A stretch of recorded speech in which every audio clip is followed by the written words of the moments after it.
All right, so last time we were speaking about the Korban Pesach. I just want to finish that we're going to Parsha's Beshalach. And there is a vital concept here that we have to mention. The Torah says on page, where is it? When it gives the laws of the Korban Pesach, okay, I'm not going to look for the pasuk where it is. I don't have the pasuk straight, but the Torah says that a orel, somebody who's not had a proper circumcision, is not allowed to participate in the Korban Pesach. And not a circumcision could be any one of several things. It could be that he wasn't circumcised at all. It's rare that a Jew is not circumcised. Sometimes it could be if a Jew has had a brother who died from circumcision, from hemophilia, that they bled to death. But it's very rare. It's very rare that there be a problem. But they could theoretically be, or it could be somebody, which is more common nowadays, who's had a circumcision but not a halachic circumcision, because it could be they were circumcised in the hospital. Sometimes in the hospital, like on the third or fourth day after birth, they sometimes circumcise the babies. In the non-Jewish world, they blow back and forth with whether it is a good thing, not a good thing, it's healthy, or healthy. No, whatever it is, it's not a valid halachic circumcision. One has to have a valid halachic circumcision. In order to eat from the meat of the Korban Pesach on the night of the 14th of Nisan, one would have to have a halachic circumcision, otherwise he can't participate. That's what the halacha says. Now, there's a common denominator between bris milah and the Korban Pesach. One of the common denominators is just socially, Jews who are far removed from Judaism, these are often two of the mitzvahs. These are often two. Was it on? I forgot to turn them back. It happens. The bris milah and the Korban Pesach are the two mitzvahs that Jews nowadays, even Jews who are far removed from Judaism, they keep them. They will have their child circumcised. Many traditional Jews who don't do anything else, but bris milah they'll do. And they also have a Pesach Seder. They also have these two mitzvahs seem to go. And the Torah here says that you are not allowed to, somebody who has not had a bris milah cannot participate in the Korban Pesach. That means when they slaughter the lamb on the 14th of Nisan, and the family gets together, or the pre-designated people get together and they eat the roast lamb, somebody who's without a bris milah is not allowed to eat. That's what the Torah says. We spoke about that last time. What about girls? Girls are not included in this. Okay. Yeah. Are they required to eat from it? Yeah, everybody. Yeah, oh yeah. And but the prerequisite for the males is bris milah. The question is, what's the connection over here? So we find a couple of connections, interestingly enough, between bris milah and Korban Pesach. So first of all, there's the halachic connection. The halacha is, let's say a Jew transgresses Shabbos, or a Jew eats on Yom Kippur. What is the punishment? Does anybody know? What does the Torah say? What's the punishment? What's the punishment for breaking Shabbos if there are no witnesses? Kares, with premature death. Hashem takes care of him. What's the punishment for eating on Yom Kippur? Kares. What's the punishment for eating the forbidden fats of a kosher animal? The chelev is kares. What's the punishment for various forms of immorality where there are no witnesses? That means independent of capital punishment, which requires witnesses. If there are no witnesses, then Hashem takes care of him. And often the punishment is kares for various prohibitions that somebody transgresses. What about the neglect of a positive mitzvah? Let's say you did not put on tefillin, or let's say you did not put up a mezuzah, or did not shake a lulav, or you did not, anything like that. What is there, we never find a kares punishment. You're neglected the mitzvah. You neglected the mitzvah. You shouldn't have neglected the mitzvah, but you did. Okay. So sometimes Beis Din may get involved in the times when there was a Beis Din, they may get involved in, and if they see somebody's a habitual tefillin misser, so they will then lash him. They'll apply lashes because it's not a hefker velt over. You can't just do what you want. Maybe take some, but there's no premature death. There's no kares penalty except for the neglect of two positive commands. The first one is, guess which they are, boys? Bris milah If somebody has not had a bris, father neglected to give him a bris, once he turns 13, he's obligated to get himself a bris milah, and if he neglects it, then he is liable for kares. He could obviously get out of it if he would have a bris milah done, but until that point, he's liable for the kares punishment. Number one. Number two, somebody who is capable. That means you're not far away, and he's not tameh, he's not impure, and he neglects to eat meat from the korban pesach on the night of Pesach. He is also liable for the kares penalty. Those are the two mitzvahs. Okay. The only two positive commands. There are quite a few negative commands. Those are the only two positive commands. Somebody question? Yeah, I have a question. Yeah, go ahead. With regards to kares, does kares mean that you are completely cut off? Like your connection between Hashem is that? Good question. There are different levels of kares. The basic level is the person dies before 60. That's the general opinion. He dies before 60, and there are also forms of kares where he won't have children, or he'll be, and it certainly severs the bond between him and Hashem. Yeah. So how does it work? Can you still do teshuva? You could always do tshuva. Not only that, if a person, that's a very important question. If a person, let's say, does something, let's say there are witnesses, and witnesses to his kares, but let's say witnesses saw him eat on Yom Kippur. And they said, don't eat, and he ate anyway. Now, at that point, he's liable for the kares punishment. Once he gets whipped, because there were witnesses, so now he's liable for corporal punishment. Corporal punishment down here, that removes the kares. If he gets the corporal punishment, so then that removes the kares penalty. It's no longer hovering over him, the kares, because once he gets whipped, it's learned from a pasuk. Once a guy gets whipped, he is considered your brother again. And so there are ways to get out of it. But again, the best thing is be good. Right? Don't get into trouble at all. Right? If you don't get into trouble, then we're worried about not getting whipped. But at the end of the day, that's the okay. Now, there's another connection, and this is what I wanted to get to. You see, there's another common denominator between bris milah and korban pesach. What is it? What's the first thing that comes to mind if you think about blood. What's that? Blood, correct. Both involve blood. Blood always was symbolic of a pact. I know I'm smiling because in all the cowboy movies, there were right, there you go. They became blood. You became blood brothers. Now with once AIDS started, then they stopped that in the movie. Just not the same drama with gloves. Can you take off your glove for a second? We'll do it through the gloves. But there was this concept of being blood brothers. A pact is sealed in blood. The pact of bris milah, it's a pact, was given to who? Who was the command of bris milah to? Given to Avram Avinu, the individual Jew. Avram was alone in the world as the individual Jew.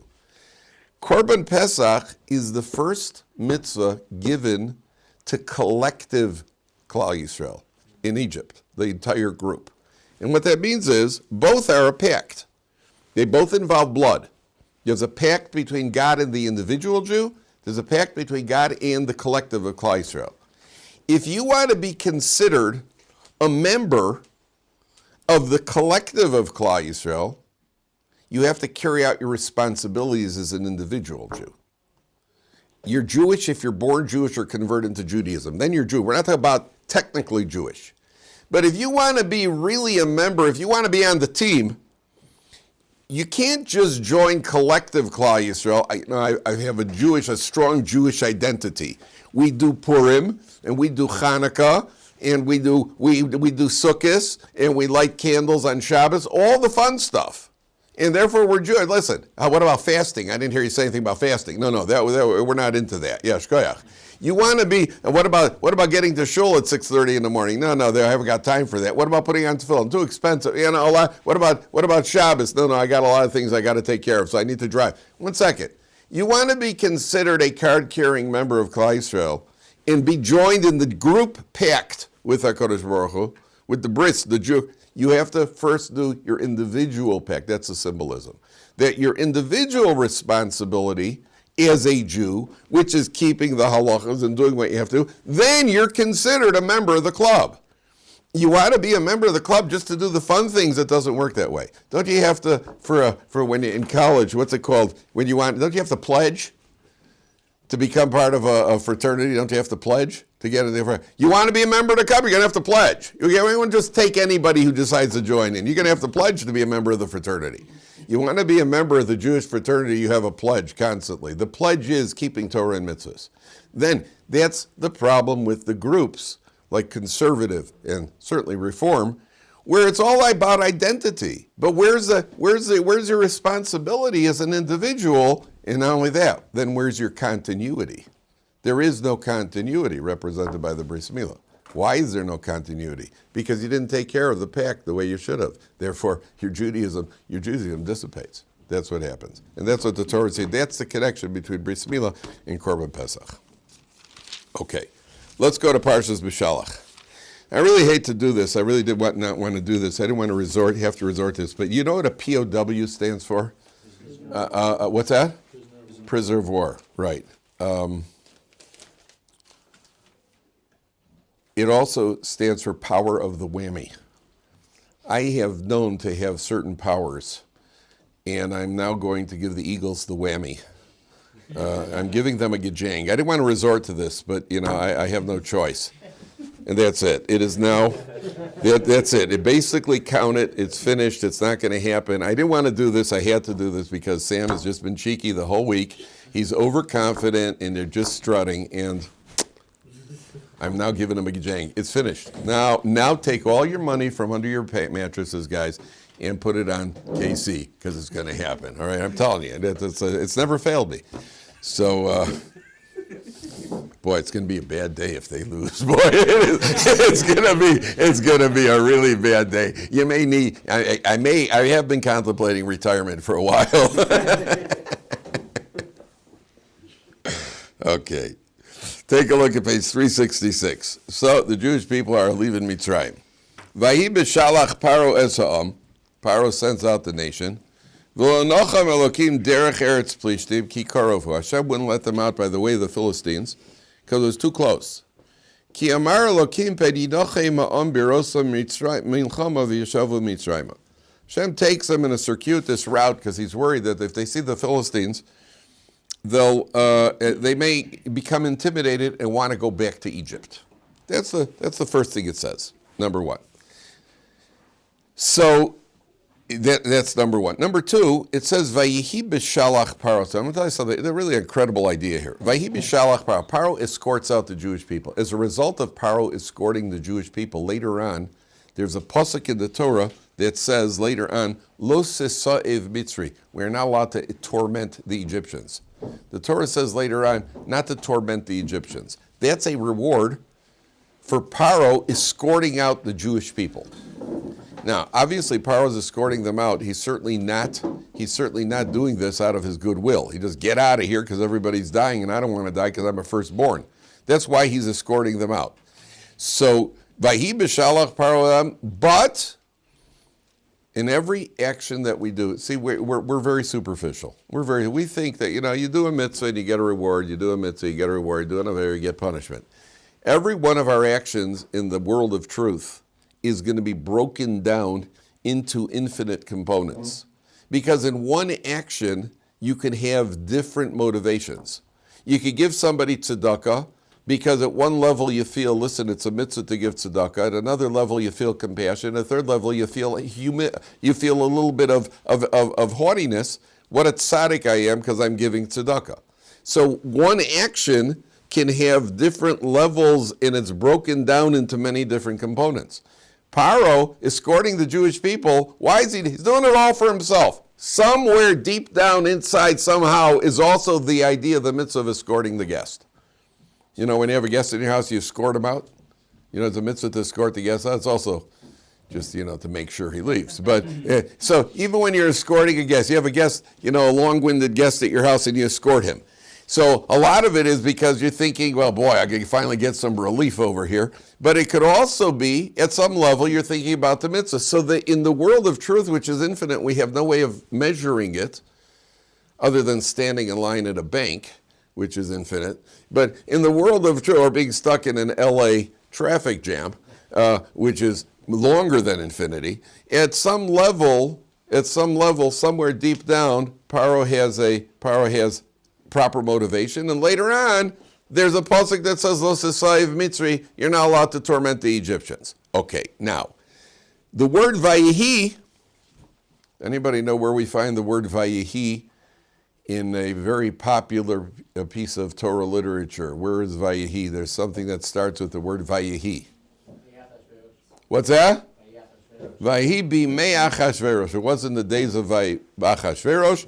And the Gemara said that the word Vayihi indicates distress, tsar. Vayihi b'mei Achashverosh. It was in the days of Achashverosh. That introduces trouble for the Jewish people.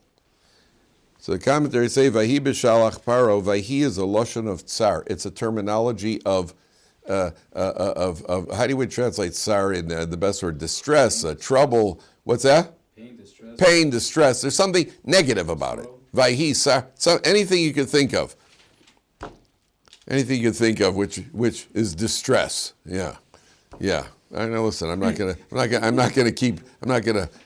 whip a dead horse. Whatever that expression is. But whatever represents distress. Why is Vayihi Beshalach Paro? What's distressful about it? What's sad about it? I mean, if he's sending out the Jewish people, what's distressful about it? Why Vayihi Beshalach Paro? What's wrong with that? What's sad? What's that to be unhappy about? What? For him. For him, it's distressful, but before Medrash says distressful for the Jewish people. We're only worried about our tsar. Vahibi me'achashverosh is not Achashverosh's tsar, it's the Jewish people's tsar. Tsar, I keep saying the word tsar, tzadik ayin resh. Like you ever heard the word tsarot? Tsaris, a person, yes, he got tsaris. Tsaris is just the mispronunciation of tsarot. Tsarot means troubles. Vahibi me'paro, it's trouble. There's something troubling here. What's troublesome about being sent out of Egypt? What's the problem? The problem is ascribing it to Paro. That's the problem. Vahi Beshalach Paro. The Jewish people say, we're getting out of Egypt. Why are we getting out? Because Paro is sending us out of Egypt. That's the trouble. The trouble is attributing what's happening to Paro. Where should they be attributing it to? To the Ribono Shalom. And the Torah is timeless. And that's why we have, in our day and age also, we also have this problem of ascribing what we see happening on the ground, and we get all caught up on an individual level also. It could be whether you're a person successful in the stock market, because, I've learned up the market, I understand the stock market. It could be a person who's successful in business, a person successful in some other area of life where a person ascribes it to himself. That's already a tsar. What's happening over here, certainly in Israel's wars, which we've spoken about, which is very, very deceptive, because we're seeing the fight, you see the battle, and it's very, very difficult for us to constantly remind ourselves that this is the hand of God. And the Jewish people, certainly where they're being chased out by Egyptians, they're being rushed out of Egypt, so it's very difficult to lose sight of the fact that it's the Ribono Shalom takes you out, number one. Number two, the Torah then says that Hashem did not take them by way of the Plishtim. Because Hashem was worried. The people, look, they came out of Egypt. They were slaves. Now what they're going to see, the Plishtim are going to attack them. So Hashem takes them in a circuitous route. So the Mefarshim say, again, gentlemen, the word Torah comes from the word Torah. We're learning Torah, right? Torah comes from the word hora'ah. Hora'ah means teaching. The whole Torah is constantly supposed to teach us life lessons. And the life lesson is here that sometimes in life I see the direct route. I see how to become successful. And somehow my efforts are not meeting with success. And somehow HaKadosh Baruch Hu is taking us on a circuitous route. So for example, a guy wants to get a job, and everywhere he applies for a job, he can't get a job. They're not hiring him, and for some reason this didn't work out. That deal where a guy opens up a business and it's not working out. Why shouldn't it work out? I have a very, very clear path. It could be a guy's looking for a wife, sometimes in shidduchim, and he goes out. It doesn't work out with this one. Doesn't work out there. Why is it taking me so long? It should be happening. And you see that, and often in life, HaKadosh Baruch Hu takes us on circuitous routes till a person meets success. We are frustrated by it. We certainly don't understand it. The Torah is telling you, look what happened over here. Hashem even gives the reason.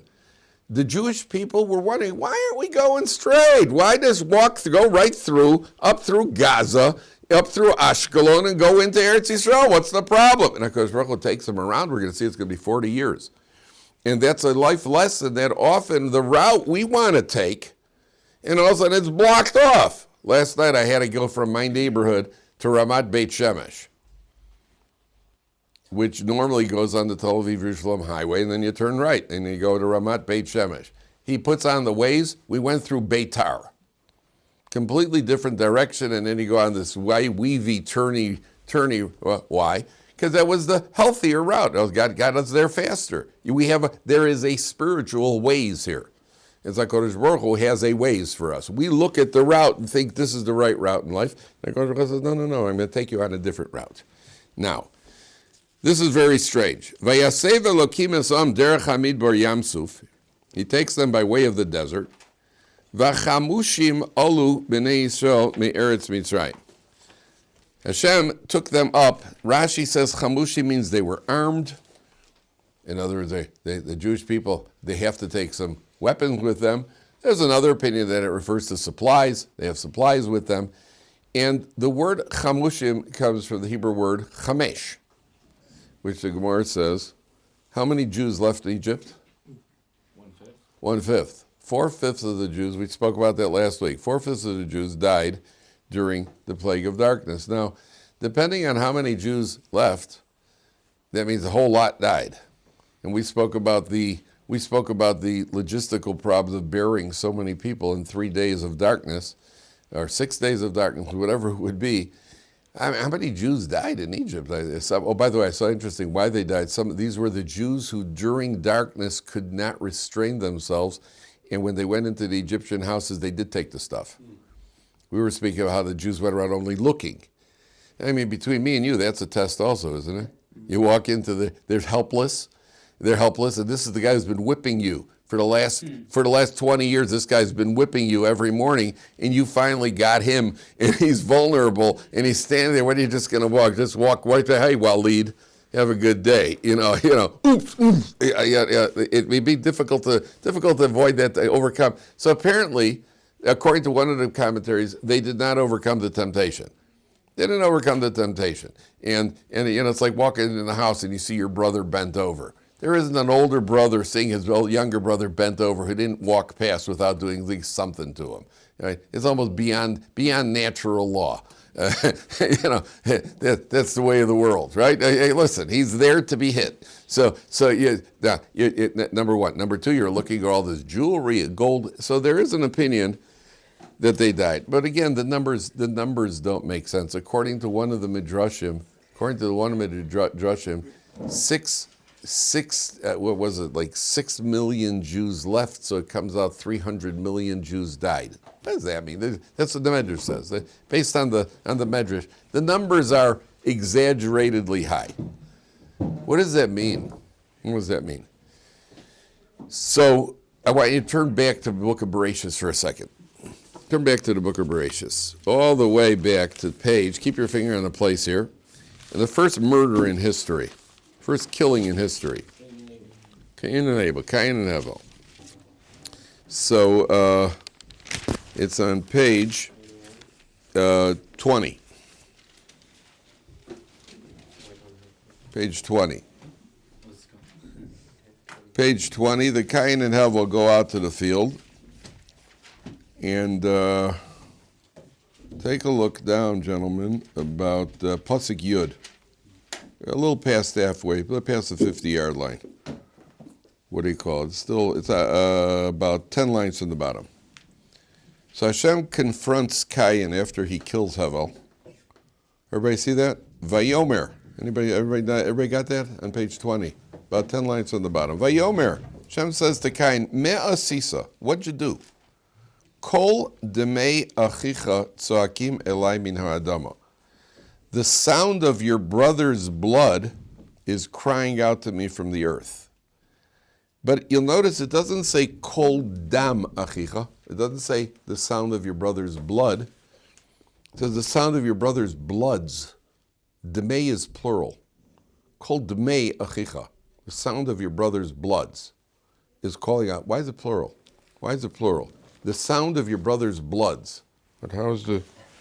Was it like that? The bloods, isn't that how did he do it? It's really, right?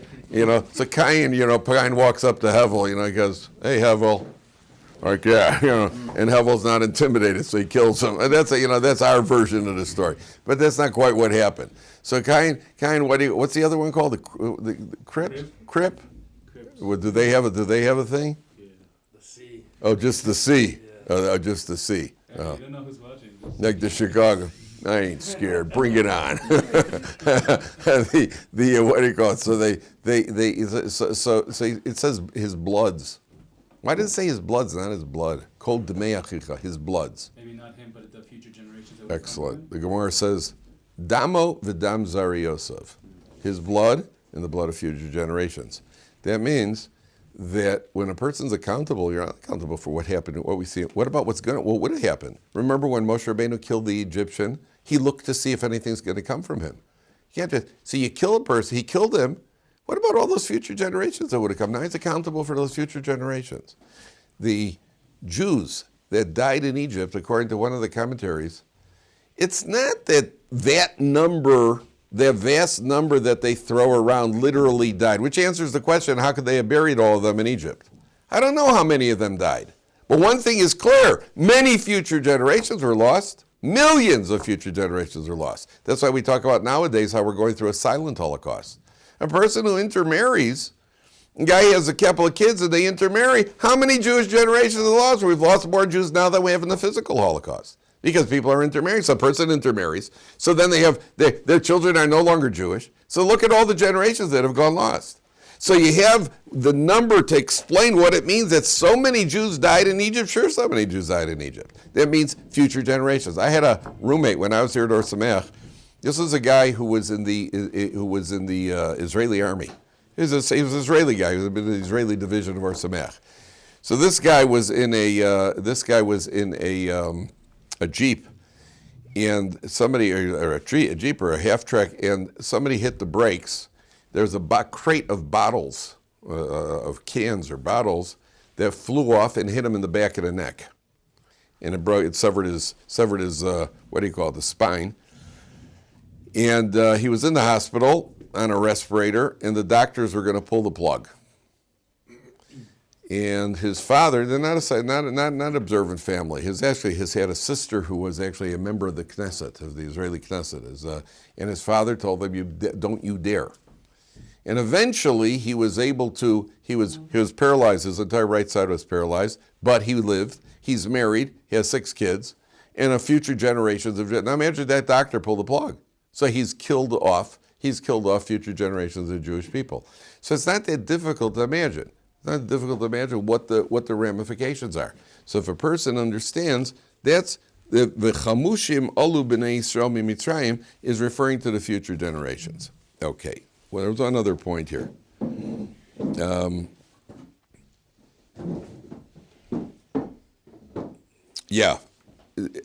Back to I skipped one point that's very important for us. I had a guy here once years ago. So there's like a summer program.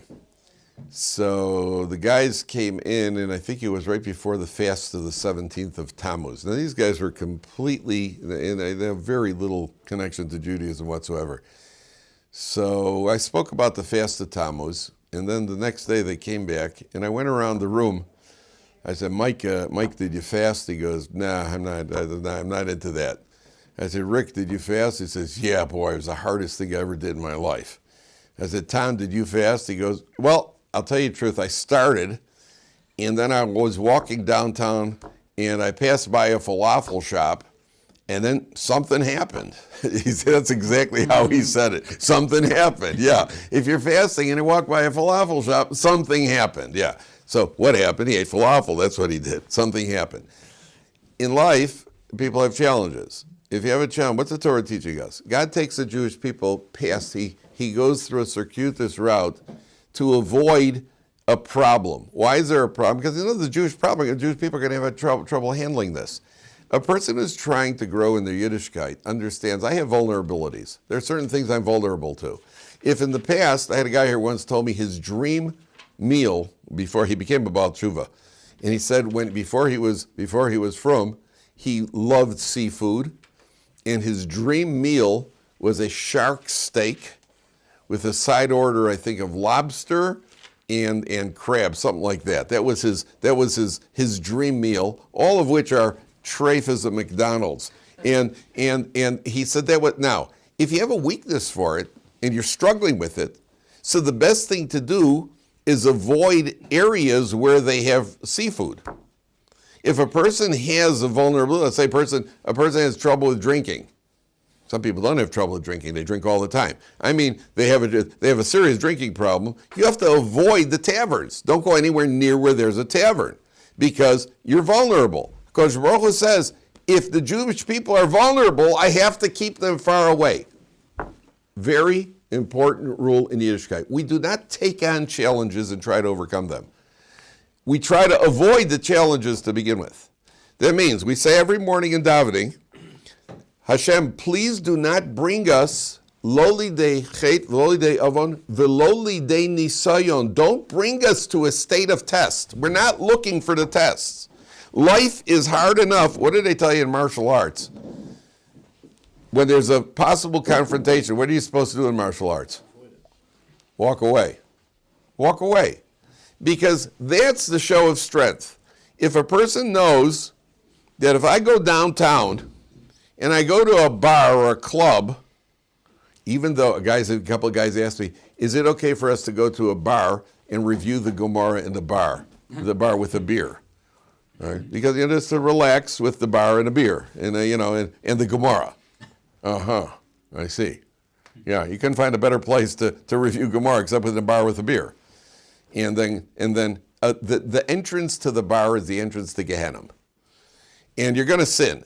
Now, don't go there and overcome the Yetzer Hara. It doesn't work that way. The test isn't when you're there. The test is at the point deciding where you're going to be going. Right now is the test.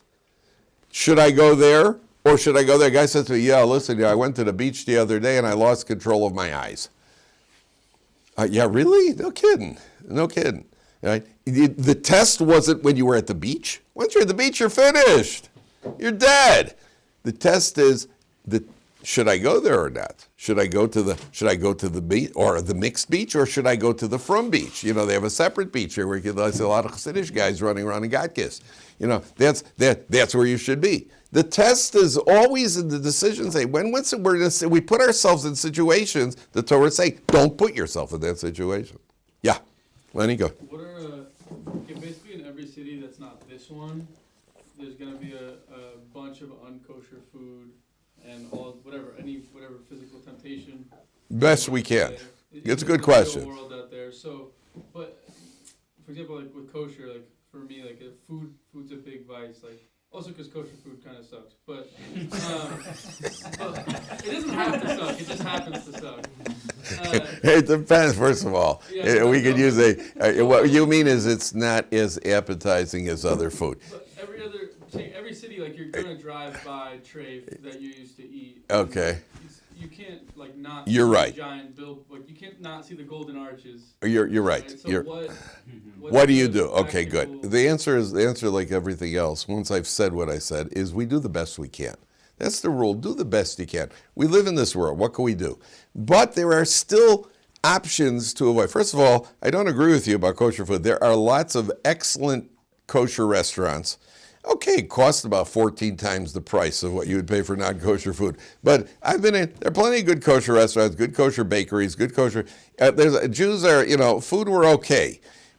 What we want to do is try to avoid those situations, try to avoid past relationships where they're not healthy, where even to meet up or even just to make contact is going to lead to all sorts of trouble. Food is the same thing. There's good food. If you have specific vulnerabilities, so a person has to just be smart. That's all, to the best we can. Listen, we live in the world. What can you do? We live in this world. It's hard. You even they have a lot of you walk into to get kosher food. They have a kosher counter in many of the, what's it called, Ralph's in Los Angeles. They have a kosher counter. The rest of the place is not kosher. Most of it is not kosher. Okay, so you have to avoid that and stay with the kosher food. But if you know that you have a specific vulnerability, you avoid a special places, special people.